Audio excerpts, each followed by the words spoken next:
ജനുവരി 18 ഹംഗറിയിലെ വിശുദ്ധ Margaret. Byzantine ചക്രവർത്തിനിയായ Margaret ഹംഗറിയുമായി ഹംഗറിയിലെ വിശുദ്ധ മാർഗരറ്റിനെ തെറ്റിദ്ധരിക്കേണ്ടതില്ല. ഹംഗറിയിലെ രാജാവ് ബേല നാലാമൻ്റെയും രാജ്ഞി മരിയ ലസ്കറിനായുടെയും 10 മക്കളിൽ 8ാമത്തെയും അവസാനത്തെയും മകളായാണ് ക്രൊയേഷ്യയിൽ ക്ലിസ് കോട്ടയിൽ 1242 ജനുവരി 27 മാർഗരറ്റ് ജനിച്ചത്.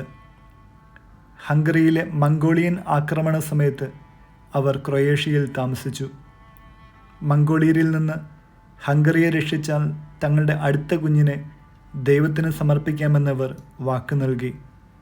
യുദ്ധം അവസാനിച്ചു അവളുടെ ജനനത്തോടെ.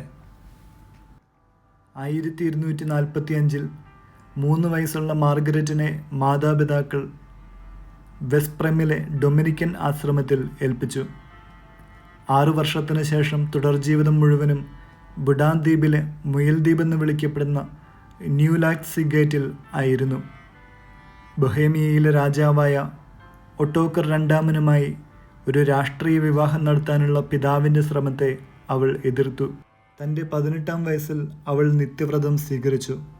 ഏകദേശം 1510 വർഷം ഡൊമിനിക്കൻ കന്യാസ്ത്രീ ലീറാസ്കെ എഴുതി, മാർഗരറ്റ് കുട്ടിക്കാലം മുതൽ തന്നെ ശാസിക്കുകയും ഇരുമ്പിനാൽ നിർമ്മിച്ച കൂർത്ത മുള്ളുകൾ കൊണ്ടുള്ള പട്ട അരക്കെട്ടിൽ ധരിക്കുകയും നഖങ്ങൾ പോലെ നീണ്ടു നിൽക്കുന്ന ആണികളോടുകൂടിയ വസ്ത്രവും ഷൂസും ധരിച്ച് തൻ്റെ ശരീരത്തെ ലൗകികതയിൽ നിന്നും ആത്മീയ തപശ്ചര്യകളിലേക്ക് മാറ്റി പ്രാർത്ഥനയും പ്രായശ്ചിത്തവും നിറഞ്ഞ ജീവിതം നയിച്ചു.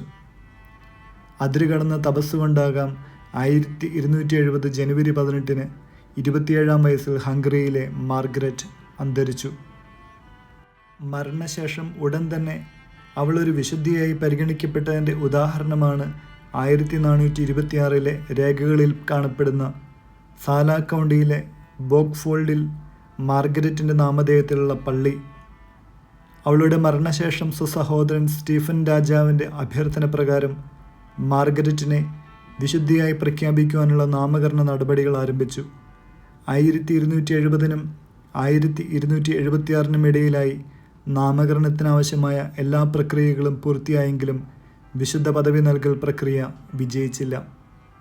74 അത്ഭുതങ്ങൾ മാർഗരറ്റിൻ്റെ മധ്യസ്ഥതയാൽ നടന്നതായി രേഖപ്പെടുത്തി. അവയിലധികവും രോഗസൗഖ്യങ്ങളായിരുന്നു.